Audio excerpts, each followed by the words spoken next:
ইয়া রাসূলুল্লাহ ফামা লানা ফিহা, এই কুরবানি দিলে আমাদের ফায়দা কি হবে, এটার মধ্যে কি কোনো সওয়াব আছে? আমার নবীর সাহাবীর প্রশ্নে তখন ওই আমার নবী উত্তর দিতে লাগলেন, ক্বালা রাসূলুল্লাহ সাল্লাল্লাহু আলাইহি ওয়াসাল্লাম বিকুল্লি ইশারাতিন মিনাস সাওফি হাসানাতুন, এটা যিনি যেটা কুরবানি দিবে ওই কুরবানির পশুর প্রত্যেকটা পশমে পশমে আল্লাহ সওয়াব দান করবে, প্রত্যেকটা পশমে পশমে।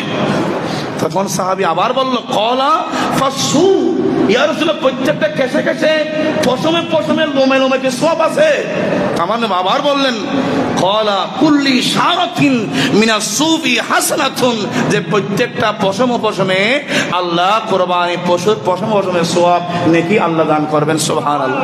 আর হাদিসের মধ্যে আছে ওই কুরবানিকৃত পশু বান্দাকে কিয়ামতের ময়দানে তার পৃষ্ঠে আরোহণ করে জান্নাতে নিয়ে যাবে। সুবহানাল্লাহ। এই জন্য সমস্ত সামর্থ্যবান ব্যক্তি খরচ বৃদ্ধি করে নয়, আবার এখানে বলা হচ্ছে যার সামর্থ্যবান ব্যক্তির উপর ওয়াজিব, কর্জ করে দেনা করে ঋণ করে কোরবানি দিতে হবে তাই না, যার কাছে যতটুকু দেওয়ার, একটার সামর্থ্য থাকলে একটা, দুইটার সামর্থ্য থাকলে দুইটা, পাঁচটার সামর্থ্য থাকলে পাঁচটা দিয়ে 3 ভাগ করে 1 ভাগ নিজের জন্য রেখে দেবেন, আরেক ভাগ আত্মীয় স্বজনের জন্য, আরেক ভাগ এতিম ফকির মিসকিন দরিদ্রদের জন্য। বড় করে বলুন সুবহানাল্লাহ।